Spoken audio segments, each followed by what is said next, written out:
بسم اللہ الرحمن الرحیم۔ اللہم صلی علی محمد وعلی آل محمد۔ شروع اس رب ذوالجلال کے نام سے جس کے قبضے میں کل کائنات ہے۔ تمام دیکھنے اور سننے والوں کو السلام علیکم ورحمۃ اللہ وبرکاتہ۔ اللہ تبارک و تعالی قرآن پاک کی سورۃ مؤمنون میں ارشاد فرماتا ہے، اور کیا تم یہ خیال کرتے ہو کہ ہم نے تجھے بیکار پیدا کیا اور تمہیں ہماری طرف لوٹ کر نہیں آنا؟ محترم ناظرین، آپ جانتے ہیں کہ جس دنیا کے اندر ہم جی رہے ہیں یہ ایک دھوکہ ہے، اور یہ خوبصورت اور دلکش نظر آنے والی دنیا ہماری آنکھوں پر ڈالا ہوا ایک پردہ ہے۔ اس پردے کا منظر بہت ہی خوفناک اور ہیبت ناک ہے۔ جب انسان مر جاتا ہے تو اس وقت ان کی آنکھوں سے یہ پردہ ہٹ جاتا ہے۔ تب مرنے والا انسان ایک نئی دنیا کو دیکھتا ہے جو اس کی حقیقی اور اصل دنیا ہوتی ہے۔ اس بات کے اندر کوئی شک نہیں کہ ہر انسان کو اس خوبصورت نظر آنے والی دنیا کو چھوڑ کر اپنی حقیقی دنیا کی طرف ضرور جانا ہے۔ اس دنیا میں داخل ہونے کے بعد کبھی بھی انسان اس دنیا سے لوٹ کر نہیں آئے گا۔ ہمارے دوستو، کیا آپ جانتے ہیں کہ جب انسان کی موت کا وقت قریب آ جاتا ہے تو مرنے سے 40 دن پہلے انسان کے ساتھ کیا ہوتا ہے؟ 40 دن پہلے فرشتے اس مرنے والے انسان کے بارے میں کیا کہتے ہیں، اور آسمان پر انسان کی موت کا فیصلہ کس طرح کیا جاتا ہے، اور روح نکالنے والے فرشتے انسان کے پاس آ کر کیا کہتے ہیں؟ پیارے دوستو، ان تمام تر سوالات کے جوابات قرآن و حدیث کی روشنی میں آج کی اس ویڈیو میں ہم آپ کو بتائیں گے، لہٰذا آپ سے گزارش ہے کہ ہماری ویڈیو کو اینڈ تک ضرور دیکھیے گا۔ محترم ناظرین، اللہ تبارک و تعالی نے قرآن پاک میں انسان کی تخلیق کا مقصد بیان فرما دیا کہ ہم نے انسان کو صرف اور صرف اپنی عبادت کے لیے پیدا کیا، اور ساتھ ہی اللہ تبارک و تعالی نے انسان کی موت کی گھنٹی بھی بجا دی کہ ہر انسان کو مرنے کے بعد ہماری طرف لوٹنا ہے اور اپنے اعمال کا بدلہ لینا ہے۔ پیارے دوستو، اللہ تبارک و تعالی کے عرش کے نیچے ایک درخت ہے جس کا نام شجرۃ المنتہا یا سدرۃ المنتہا ہے۔ یہ درخت کتنا بڑا ہے، اس کا اندازہ اس بات سے بخوبی لگایا جا سکتا ہے کہ اللہ تبارک و تعالی نے اس کائنات کے اندر انسانوں اور انسانوں کے علاوہ جتنی بھی مخلوقات کو پیدا کیا ہے ان کی گنتی کے برابر اس درخت کے پتے ہیں، اور ہر ایک پتے پر ہر ایک انسان اور جاندار کا نام تحریر ہے۔ محترم عزیز دوستو، روایات میں آتا ہے کہ جب انسان کی موت کا وقت قریب آتا ہے اور اس کی عمر ختم ہو جاتی ہے اور انسان کی موت واقع ہونے میں 40 دن باقی رہ جاتے ہیں، تو اس وقت حضرت عزرائیل علیہ السلام کے سامنے اس درخت کا ایک پتا گر جاتا ہے۔ اس پتے پر اس بندے کا نام تحریر ہوتا ہے جس کی موت واقع ہونے والی ہوتی ہے۔ اس طرح جب شجرۃ المنتہا جس انسان کے نام کا پتا گر جاتا ہے، اس وقت آسمان کے تمام فرشتے اس شخص کو مردہ کہنا شروع ہو جاتے ہیں، اور وہ مرنے سے 40 دن پہلے فرشتوں کی لسٹ میں مردہ لکھ دیا جاتا ہے۔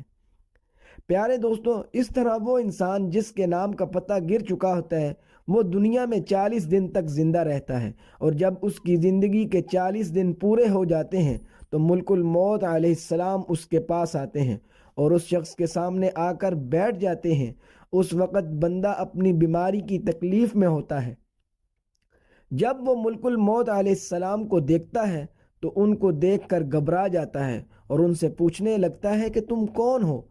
تو حضرت ملک الموت علیہ السلام کہتے ہیں کہ میں ملک الموت ہوں اور میں تمہاری روح قبض کرنے آیا ہوں۔ پیارے دوستو، ملک الموت علیہ السلام کی یہ بات سن کر وہ مرنے والا شخص اپنے منہ کو پھیر لیتا ہے اور اس وقت اس کی آنکھیں پھپھرا جاتی ہیں۔ اس وقت ملک الموت علیہ السلام اس مرنے والے شخص سے فرماتے ہیں کہ کیا تو مجھ کو نہیں جانتا؟ میں وہ ہوں جس نے تیری اولاد کی اور تیرے ماں باپ کی روح کو قبض کیا، اور آج وہ وقت بھی آ گیا جب میں تیری روح کو قبض کروں گا، اور تو دیکھ لے گا اپنی اولاد اور اپنے عزیز و اقارب کو جو تجھ سے پہلے موت کا ذائقہ چکھ چکے۔ میں وہ موت ہوں جو تجھ سے پہلے اگلے لوگوں کو فنا کر چکا ہوں، جبکہ وہ لوگ تجھ سے زیادہ مالدار اور قوت اور طاقت کے مالک تھے۔ اس کے بعد ملک الموت علیہ السلام اس مرنے والے شخص سے پوچھتے ہیں کہ تم نے دنیا کو کیسا پایا؟ تو مرنے والا شخص کہے گا کہ میں نے دنیا کو بے وفا اور مکار پایا۔ اس کے بعد اللہ تبارک و تعالیٰ کے حکم سے دنیا اس شخص کے پاس آئے گی اور اس مرنے والے شخص سے کہے گی کہ اے نافرمان، تو نے اپنے رب کی کس قدر نافرمانی کی اور کس قدر تو نے گناہ کیے۔ تجھے بہت سارے لوگوں نے سمجھایا اور نصیحت کی، باتیں سنائیں، لیکن تو نے کسی کی بات نہ مانی۔ تو یہ سمجھتا رہا کہ میں اس دنیا میں ہمیشہ ہمیشہ رہوں گا اور مجھے موت نہیں آنی۔ اس کے بعد وہ دنیا جس سے انسان ساری زندگی محبت کرتا رہا، وہ اپنی آخرت کو چھوڑ کر گناہوں کے اندر مبتلا رہا۔ اس وقت وہی دنیا اس مرنے والے شخص سے کہے گی کہ میں تجھ سے اور تیرے اعمال سے بیزار ہوں۔ پھر اس کے بعد اللہ تبارک و تعالیٰ کے حکم سے اس مرنے والے شخص کا مال اس کے سامنے آئے گا اور اسے کہے گا کہ اے نافرمان، تو نے ناحق اور ناجائز طریقے سے مجھے حاصل کیا اور تو مجھ کو گناہوں کے اندر خرچ کرتا رہا۔ اگر تو اپنا مال غریبوں اور مسکینوں پر خرچ کرتا تو آج میں تیرے کام آتا۔ اس کے بعد مرنے والے انسان کی زبان بند ہو جاتی ہے، اور جب مرنے والے انسان کی زبان بند ہو جاتی ہے تو اس کے بعد 4 فرشتے اس کے پاس آتے ہیں اور سلام کرتے ہیں۔ جب پہلا فرشتہ آتا ہے تو مرنے والے شخص کو سلام کرتا ہے، اور سلام کرنے کے بعد اس بندے سے کہتا ہے کہ اے اللہ کے بندے، میں تیری روزی پر موکل فرشتہ ہوں۔ میں نے پوری روئے زمین میں مشرق سے لے کر مغرب تک تیرا رزق تلاش کیا، مگر تیری روزی کا ایک بھی لقمہ میں نے کہیں نہیں پایا۔ اس کے بعد دوسرا فرشتہ آتا ہے اور سلام کرنے کے بعد اس مرنے والے شخص سے کہتا ہے کہ اے اللہ کے بندے، میں تیرے پانی پر موکل فرشتہ ہوں۔ میں نے پوری روئے زمین میں مشرق سے لے کر مغرب تک تیرے پینے کے پانی کو تلاش کیا، لیکن تیرے پینے کے لیے مجھے ایک بھی قطرہ نہ ملا۔ پھر اس کے بعد تیسرا فرشتہ آتا ہے اور سلام کرنے کے بعد کہتا ہے کہ اے اللہ کے بندے، میں تیری سانس پر موکل فرشتہ ہوں۔ میں نے پوری روئے زمین میں مشرق سے لے کر مغرب تک تیری سانس کو تلاش کیا، مگر تیرے لیے ایک بھی سانس نہ پایا۔ اس کے بعد چوتھا فرشتہ اس مرنے والے شخص کے پاس آتا ہے اور سلام کے بعد کہتا ہے کہ اے اللہ کے بندے، میں تیری عمر پر موکل فرشتہ ہوں۔ میں نے مشرق سے لے کر مغرب تک تمام روئے زمین کے اندر تیری عمر کو ڈھونڈا، مگر تیری عمر کا ایک بھی حصہ نہ پایا۔ اس کے بعد نامہ اعمال لکھنے والے 2 فرشتے اس مرنے والے شخص کے پاس آتے ہیں اور اس کو اس کا نامہ اعمال دکھاتے ہیں۔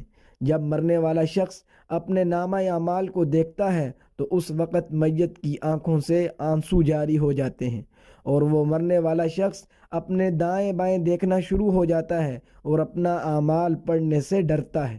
اس کے بعد ملک الموت علیہ السلام اللہ تبارک و تعالیٰ کے حکم سے اس شخص کی روح کو قبض کر لیتے ہیں۔ اس طرح وہ مرنے والا شخص جو اس دنیا کو اپنا کچھ سمجھتا رہا، اور وہ اس دنیا کو چھوڑ کر اپنی حقیقی دنیا میں چلا جاتا ہے۔ اگر تو وہ مرنے والا شخص نیک ہوتا ہے تو اس کی قبر کو جنت کے باغوں میں سے ایک باغ بنا دیا جاتا ہے، اور اگر مرنے والا شخص بدنیک ہو اور اللہ تبارک و تعالیٰ کا نافرمان ہو تو اس کی قبر کو جہنم کا گڑھا بنا دیا جاتا ہے۔